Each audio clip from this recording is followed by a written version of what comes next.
Corona काल में नूरपुर के लोगों और समाजसेवी संस्थाओं ने दरियादिली दिखाते हुए प्रशासन की मदद के लिए हाथ आगे बढ़ाया है। लोगों ने ऑक्सीजन सिलेंडर देने के साथ अन्य सेवाओं के लिए नूरपुर प्रशासन से संपर्क किया। उपमंडल के जांच स्थित शर्मा इंजीनियरिंग वर्कर्स, मन्नत एयर प्रोडक्ट जसूर और ओजेएस मेडिकल गैस सप्लायर पक्काटियाला ने मिलकर लगभग 60 ऑक्सीजन सिलेंडर प्रशासन को दिए हैं। इसके अतिरिक्त नूरपुर की गैर सरकारी संस्था ने कोविड मरीजों के लिए अपनी एम्बुलेंस देने का प्रस्ताव प्रशासन को दिया है। एसडीएम ने इसके लिए सभी का आभार जताया। मैं बहुत बहुत धन्यवाद करना चाहूँगा नूरपुर के कुछ लोगों का जिनके पास ऑक्सीजन सिलेंडर पड़े हुए थे। खास तौर पर जो है HEW शर्मा इंजीनियरिंग वर्क्स है, ये जांच में है, उनका धन्यवाद करना चाहूँगा। इन्होंने मेरे को लगभग 38 सिलेंडर्स ऑक्सीजन सिलेंडर मुझे स्वेच्छा से अपने आप दिए हैं। इसके बाद कुछ 13-14 सिलेंडर और भी देने के लिए तैयार हैं। हम जसूर में और जो नागावाड़ी के लोग जिन्होंने हमें सिलेंडर दिए हैं, उनका मैं बहुत बहुत धन्यवाद करना चाहूँगा। मैं नूरपुर के उन लोगों का बहुत बहुत धन्यवाद करना चाहूँगा कि जिन्होंने अपने आप मुझे कॉल करके बताया कि हमारे घर में अनयूज सिलेंडर्स पड़े हैं, आप इसको जो है कोविड टफ टाइम्स में इसका इस्तेमाल कर सकते हैं। इसके अतिरिक्त मैं धन्यवाद करना चाहूँगा सारथी ग्राम से जो एक संस्था है, उनके होप फाउंडेशन की जो चेयरपर्सन है श्रीमती, उनका नाम रश्मि वालिया है, वो यहाँ नहीं रहते, दिल्ली में रहते हैं। उन्होंने अपनी एम्बुलेंस जो है हमें फ्री ऑफ कॉस्ट एम्बुलेंस हमें टिल कोविड पीरियड हमें दी है। उसके रिपेयर करके हमने उसमें सिलेंडर डाल करके जो है लोगों की सर्विसेज के लिए उसे हॉस्पिटल के डिस्पोजल पे रखा हुआ है। जोगिंदरनगर उपमंडल में बेकाबू हो चुके कोरोना संक्रमण ने 2 महीने में ही 1000 से अधिक लोगों को अपनी चपेट में लिया है। 12 लोगों की मौत का कारण कोरोना संक्रमण बना है। पिछले वर्ष की तुलना में इस साल 3 गुना तेजी से कोरोना संक्रमण के मामले सामने आ रहे हैं। इससे स्थानीय प्रशासन और स्वास्थ्य विभाग की दिक्कतें बढ़ चुकी हैं। पिछले साल 859 कोरोना संक्रमण के मामले जोगिंदरनगर में आए थे, लेकिन इस बार 2 महीने में ही 1000 कोरोना संक्रमण के मामले पाए गए हैं। कोरोना संक्रमण की मृत्यु दर में भी 3 गुना इजाफा हुआ है। रविवार को नगर परिषद जोगिंदरनगर और भराड़ू में कोरोना संक्रमण से हुई मौतों से मृतकों की संख्या 18 हो चुकी है। इनमें 6 मौतें पिछले साल कोरोना संक्रमण से हुई थी। ग्रामीण क्षेत्र भराड़ू में 22 और बसालन में 21 मामले कोरोना के सामने आने के बाद कंटेनमेंट जोन बनाने पड़े हैं। इस पंचायत में कोरोना संक्रमण के फैलाव के अधिक अंदेशे को देखते हुए एहतियातन कदम स्थानीय प्रशासन और स्वास्थ्य विभाग की ओर से उठाए गए हैं। यहाँ पर आवश्यक सेवाओं के अलावा अन्य अनावश्यक सेवाओं पर पूर्ण रूप से प्रतिबंध लगा दिया गया है। इससे पहले उपमंडल जोगिंदरनगर की रोपापत्थर पंचायत में 15 मामले सामने आने पर छाणग गांव के वार्ड 4 को कंटेनमेंट जोन घोषित किया था। विधानसभा क्षेत्र जोगिंदरनगर में लगातार बढ़ रहे कोरोना संक्रमण के मामलों को देखते हुए स्थानीय प्रशासन ने प्रशासनिक अधिकारियों की नई टीमों को गठित कर शहरी और ग्रामीण क्षेत्रों में कोरोना के फैलाव की रोकथाम का दायित्व सौंपा है। रविवार को अग्निशमन विभाग के कर्मचारियों द्वारा लड़भड़ोल बाजार को सैनिटाइज किया गया। इस दौरान लड़भड़ोल के व्यापारिक संस्थानों, बैंक, ATM, स्कूल बाजार, तहसील कार्यालय, पुलिस चौकी, सिविल अस्पताल में सैनिटाइजर का छिड़काव हुआ। व्यापार मंडल लड़भड़ोल के कोषाध्यक्ष एवं समाजसेवी सतीश चौहान ने बताया कि यह छिड़काव व्यापार मंडल लड़भड़ोल के सहयोग से किया गया। कोरोना वायरस संक्रमण से लोगों को बचाने के लिए सोलन नगर निगम ने मुहिम और तेज कर दी है। नगर निगम ने दमकल विभाग के सहयोग से बाजारों में सैनिटाइजेशन का कार्य किया। सैनिटाइजेशन के कार्य की कमान खुद मेयर पूनम ग्रोवर और उप मेयर राजीव कोंडा ने संभाली। सोलन के बाजारों में मेयर ने खुद पैदल भ्रमण कर अपनी निगरानी में सैनिटाइजेशन करवाया। सोलन के माल रोड, ओल्ड बस स्टैंड, गंज बाजार, अपर बाजार सहित शूलिनी माता मंदिर तक सैनिटाइजेशन का कार्य करवाया गया। इस दौरान मेयर पूनम ग्रोवर ने लोगों को घरों में रहने के साथ हाथ धोने, उचित दूरी बनाए रखने के बारे में जागरूक किया। उन्होंने कहा कि हर शनिवार और रविवार को बाजारों को सैनिटाइज करवाया जाएगा। वहीं उन्होंने बताया कि सभी वार्डों के गली मोहल्लों को सैनिटाइज करवाने के लिए 20 स्प्रे पंप खरीदे गए हैं और समय समय पर सैनिटाइजेशन पार्षदों की निगरानी में करवाई जा रही है। आज हम जो बाजार को सैनिटाइज करवा रहे हैं, ये मुहिम चला रहे हैं कि पूरा बाजार जो है अपना पुराने DC ऑफिस से लेकर माल रोड पूरा सब और बीच बाजार, अपर बाजार, गंज बाजार, चौक बाजार माँ शून्य माता के मंदिर तक जो एरिया रह जाएगा वो नेक्स्ट हम संडे करवाएंगे। और इसी तरह हम वार्ड वाइज भी जो है सैनिटाइज करवाएंगे। हमने 20 मशीनें स्प्रे की खरीद रखी हैं और सारा एम्प्लॉइज़ की ड्यूटी लगाई है प्रॉपर, और वार्ड पार्षद की निगरानी में वो कार्य करेंगे। जहाँ जहाँ सैनिटाइज की ज़रूरत होगी वार्ड में वो सुबह से शाम तक सैनिटाइज करेंगे।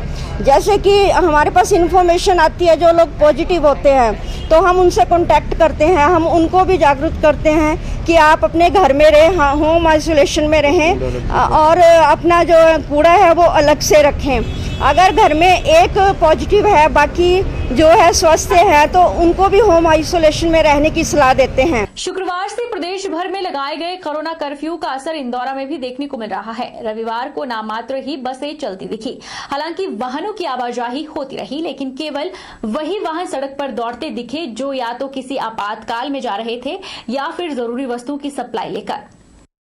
पंजाब के पठानकोट सीमा के साथ पड़ते हिमाचल प्रदेश सीमा में बनाए प्रवेश द्वार भदरोया बैरियर पर व्यवस्था दुरुस्त दिखी।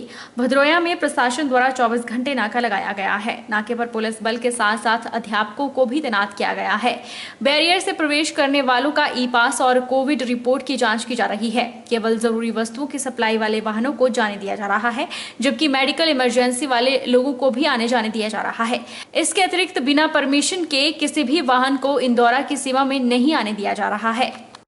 अपने लिए तो सभी इंसान सोचते हैं, लेकिन कुदरत पर निर्भर करने वाले प्राणियों के लिए कोई कुछ करे तो इससे बड़ा परमार्थ क्या हो सकता है। ऐसा ही कुछ ग्राम पंचायत कुटेहला के गांव काथला के कुछ युवाओं ने किया है। गांव काथला के कुछ युवाओं ने कोरोना कर्फ्यू के चलते घर में बैठे रहने की बजाय प्रदेश सरकार के दिशा निर्देशों का पालन करते हुए अपने गांव के पास जंगली जानवरों, पशु पक्षियों के लिए जंगल में बनाए गए तालाबों के कार्यों को अंजाम दिया। गांव के युवक अशोक कुमार ठाकुर ने बताया कि गांव के युवक पहले भी ऐसे सामाजिक कार्यों में सहयोग करते आ रहे हैं।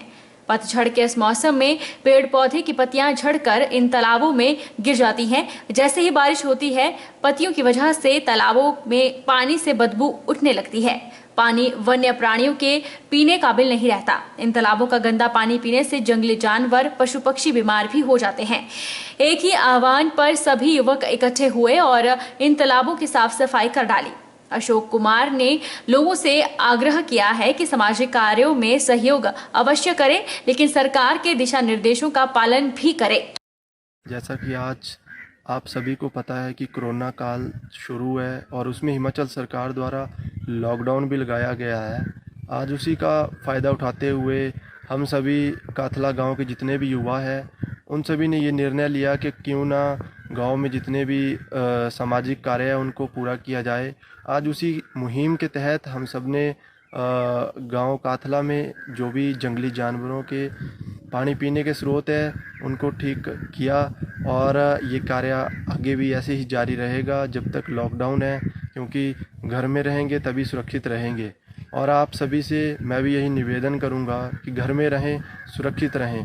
ठाकुरद्वारा में खोले गए भारतीय खाद्य निगम द्वारा गेहूं खरीद केंद्र को अभी 7 दिन हुए हैं, जहां पर शनिवार शाम तक 2327 क्विंटल गेहूं भारतीय खाद्य निगम द्वारा क्षेत्र के किसानों से खरीदी गई है। यह जानकारी भारतीय खाद्य निगम के प्रबंधक गुण नियंत्रण मनु शर्मा ने दी।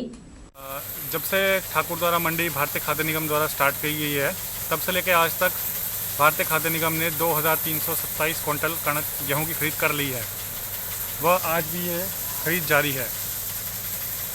मेरा किसानों से अनुरोध है कि कल इतवार के दिन कोविड को ध्यान में रखते हुए भारतीय खाद्य निगम व सरकार ने फैसला लिया है कि गेहूं खरीद केंद्र बंद रहेगा, तो कृपया वो सोमवार को आके अपनी गेहूं का यहाँ पे बेचने का कर सकते हैं हमारे साथ। मातृ दिवस पर महिलाओं के बलिदान को याद किया जाना लाजमी है। वैश्विक महामारी के दौरान मातृ दिवस मनाना उतना ही जरूरी है जितना कि अन्य दिनों में।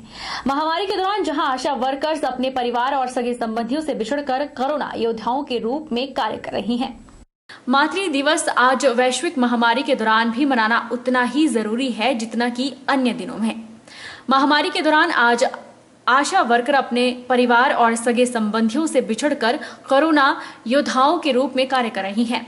आज का दिन याद किया जाना लाजमी होगा और इसके अथक प्रयासों को भी समाज के आगे लाना जरूरी है।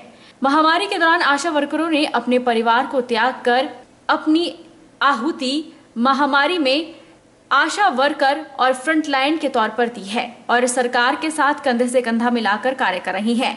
इस दौरान दर्जनों आशा कार्यकर्ता संक्रमित भी हुई, लेकिन फिर भी उन्होंने हार नहीं मानी और फ्रंटलाइन कोरोना योद्धा के रूप में कार्य करने से पीछे नहीं हटी। प्रदेश सरकार को चाहिए कि आशा वर्करों का मानदेय में वृद्धि हो और इन्हें भी कोरोना वॉरियर के रूप में जाना जाए। मैं अपने वार्ड के साथ साथ अपने घर परिवार में मुझ पर जो जिम्मेदारियां हैं उसे पूरी तरह से निभाने की कोशिश करती हूं। इस कोविड काल में सुबह से शाम तक हम फील्ड में सभी आशाएं अपने काम को लेकर इतनी सतर्क रहती हैं, इतनी जिम्मेदारी से निभाने की कोशिश करती हैं कि कोई भी मरीज हमसे छूट ना जाए। मौसम बदल जाते हैं, मंजिल बदल जाती है, सुना है वक्त आने पर लोग बदल जाते हैं, रिश्ते बदल जाते हैं, पर माँ बाप का प्यार कभी नहीं बदलता। आप सभी को मेरी ओर से माँ दिवस की हार्दिक शुभकामनाएं और मेरी तरफ से नमस्कार। मैं ASHA worker ward number 5 Paonta Sahib से आज हम लोग एक बार फिर कोरोना महामारी में दोबारा से फील्ड में उतरे हैं और हम लोग अपना कर्तव्य भरपूर से निभा रहे हैं और सभी आशाएं अपनी अपनी फील्ड में अपना कर्तव्य बहुत अच्छे से निभा रही हैं। वहीं बच्चों ने बताया कि उनकी मम्मी सुबह रोजाना उठकर उन्हें खाना खिलाकर घर वालों के पास छोड़कर चली जाती हैं। मम्मी ड्यूटी गए हैं और मम्मी रात को वापस आते हैं और हम पढ़ाई करते हैं और देखते हैं।